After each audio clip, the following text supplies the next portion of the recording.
सभी को जय माता दी। कक्षा 12 नामा के मूल तत्व सब्जेक्ट में मैं गिरीश सर आप सभी विद्यार्थियों का हार्दिक स्वागत करता हूं। हमने कहा जैसे कल कहा था वैसे कि कक्षा 12वीं का अकाउंट्स पढ़ने से पहले कक्षा 11वीं के अकाउंट्स का रिवीजन करेंगे, जिसे हमने ब्रिज कोर्स का नाम दिया है। तो 11th में जो हम अकाउंट्स पढ़ के आए हैं उसका कुछ हिस्सा हम देखते हैं, बराबर है। लास्ट टाइम मैंने आपको अलग अलग 4 क्वेश्चन सिखाए थे इस प्रकार से। आज ब्रिज कोर्स में हम पारिभाषिक शब्द देखेंगे, बराबर है। आज का जो हमारा वीडियो है वो वीडियो नंबर 2 है, वीडियो नंबर 2, ठीक है। पारिभाषिक शब्द आप 11th में सीख के ही आए हो, एक बार रिवीजन हो जाए। धंधाकीय व्यवहार माने व्यवहार अर्थात क्या? व्यवहार करने के लिए हमें 2 या 2 से अधिक व्यक्ति चाहिए तभी लेन देन होती है। जो लेन देन होती है उन दोनों के बीच में उसे ही क्या कहते हैं? व्यवहार। ये सिंपल भाषा में। अकाउंट्स की भाषा में देखा जाए तो 2 या अधिक व्यक्तियों के बीच व्यवहार करने के लिए 2 व्यक्ति तो चाहिए, उससे अधिक व्यक्ति भी हो, माने 2 या अधिक व्यक्तियों के बीच धंधा के लिए, यहाँ धंधा की व्यवहार है, इससे धंधा के लिए वो व्यवहार होना चाहिए। अर्थात 2 या 2 से अधिक व्यक्तियों के बीच धंधा के लिए वस्तु या सेवा की रोकड़ में अथवा साख पर माने उधार, धंधा के लिए कोई भी वस्तु या सेवा रोकड़ से या उधार पर विनिमय करते हो, जो भी विनिमय होता है उसे कहते हैं धंधाकीय व्यवहार। फिर से एक बार देखते हैं बेटा, 2 या उससे अधिक व्यक्तियों के बीच धंधा के लिए वस्तु या सेवा का रोकड़ में अथवा साख पर विनिमय होता है, रोकड़ से विनिमय हो या साख पर विनिमय हो, उसे कहते हैं धंधाकीय व्यवहार। एक उदाहरण देके समझते हैं। जैसे कि कोई माल खरीदना हो, धंधे के लिए कोई माल खरीदना है तो खरीदी करेंगे तो कुछ रोकड़ देंगे और बदले में माल लेंगे। तो देखा, रोकड़ अथवा आप उधार भी कर सकते हो। ऐसा जो विनिमय होता है, विनिमय माने लेन देन, मतलब रोकड़ दी बदले में माल लिया या माल दिया बदले में रोकड़ ली, तो ऐसा जो व्यवहार होता है लेन देन उसे बोलते हैं विनिमय। तो कौन सा विनिमय होना चाहिए? रोकड़ में अथवा साख पर होने वाला विनिमय, बराबर। एक बार फिर से, 2 या 2 से अधिक व्यक्तियों के बीच धंधा के लिए वस्तु या जो सेवा है, वस्तु या सेवा का रोकड़ से अथवा साख पर विनिमय जो होता है उसे धंधाकीय व्यवहार कहते हैं। ओके, चलो नेक्स्ट पारिभाषिक शब्द है पूंजी। पूंजी भी आप जानते हो कि धंधे के मालिक द्वारा धंधा प्रारंभ करने के लिए, धंधे के मालिक द्वारा धंधा प्रारंभ करने के लिए जो निवेश किया जाता है उसे पूंजी कहते हैं। उदाहरण देते हैं एक, जैसे मुझे कोई बिजनेस करना है और उस बिज़नेस करने के लिए मैं 10 लाख रुपये का निवेश कर रहा हूँ, इन्वेस्ट कर रहा हूँ, तो ये 10 लाख रुपये मेरे लिए क्या हुई? पूंजी। फिर से, धंधा के मालिक द्वारा धंधा प्रारंभ करने के लिए जो निवेश किया जाता है उसे पूंजी कहते हैं। नेक्स्ट, आहरण। तो यही मालिक, धंधे का जो मालिक है, वो अपने निजी उपयोग के लिए कोई वस्तु, माल या संपत्ति या रोकड़ ले जाए तो उसे आहरण कहते हैं। बराबर, देखते हैं डेफिनेशन में। आहरण, धंधे का मालिक धंधे में से अपने निजी उपयोग हेतु, ये शब्द खास ध्यान रखो कि निजी उपयोग हेतु, मतलब धंधे का मालिक जो है वो धंधे में से अपने निजी उपयोग के लिए माल, संपत्ति या रोकड़ ले जाए तो उसे आहरण कहते हैं।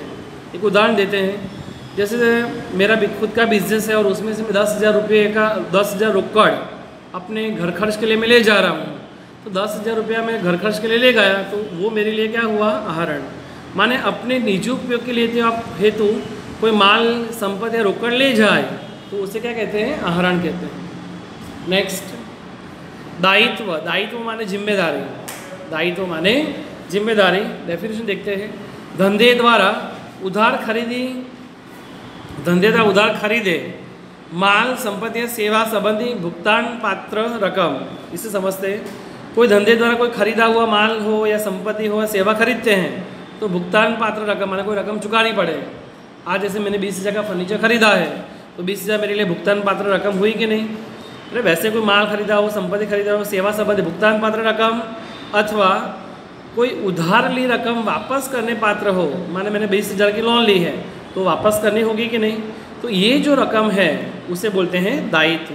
दायित्व माने एक प्रकार की जिम्मेदारी जो मुझे किसी को चुकानी है। सामान्य शब्दों में कहे तो धंधा के बाहरी व्यक्ति को जो चुकाने योग्य रकम है, धंधा के बाहरी व्यक्ति को चुकाने योग्य रकम को हम जिम्मेदारी कहते हैं। ये बाहरी व्यक्ति कौन होते हैं? तो धंधा द्वारा उधार खरीदा अगर माल है, संपत्ति है, सेवा संपत्ति, कोई भुगतान पात्र रकम करनी है अथवा कोई उधार ली रकम उसे वापस करनी है, तो ये वापस करने पात्र जो रकम है उस रकम को हम दायित्व या क्या कहते हैं? जिम्मेदारी। नेक्स्ट, संपत्तियाँ। संपत्ति जैसे कि फर्नीचर, वाहन, जमीन, ये हमारी प्रॉपर्टी है। तो डेफिनेशन क्या है होगी इसकी? संपत्ति अर्थात ऐसी कोई भी दृश्य या अदृश्य वस्तु। दृश्य जैसे जमीन, मकान, यंत्र, फर्नीचर, वो दृश्य वस्तु है। अदृश्य में देखा जाए तो ख्याति, पेटेंट, ट्रेडमार्क्स, कॉपीराइट्स, जो धंधे की मालिकी की भी हो और उसका आर्थिक मूल्य भी हो। माना संपत्ति क्या है?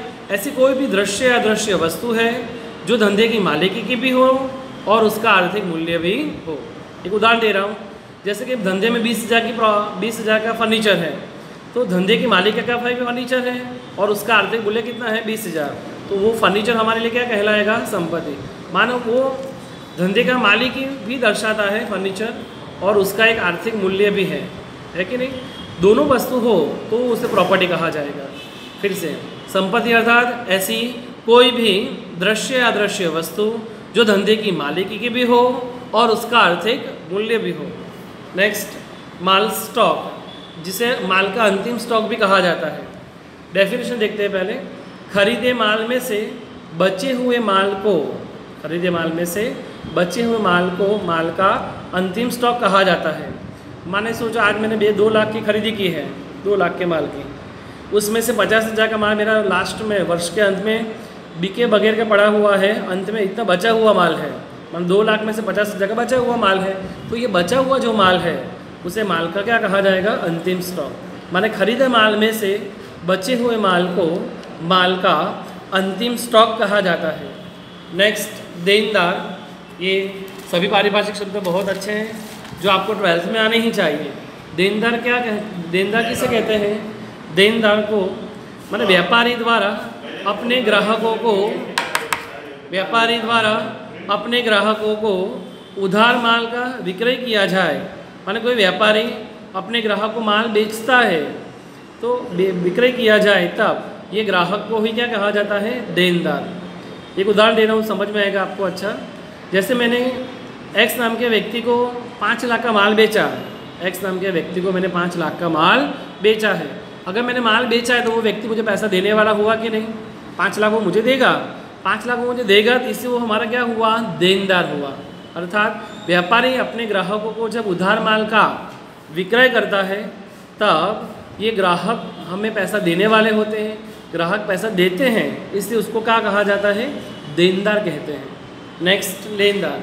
इसका उल्टा, जो व्यक्ति या व्यापारी से उधार माल खरीदा हो तब वह धंधे का लेनदार कहा जाता है। उदाहरण देते हैं, जैसे कि कोई व्यक्ति के पास से मैंने 2 लाख का माल खरीदा है, उधार माल खरीदा है, तो अगर 2 लाख का मैंने माल उधार खरीदा है तो व्यक्ति मुझसे 2 लाख भविष्य में भी पैसा मांगेगा कि नहीं?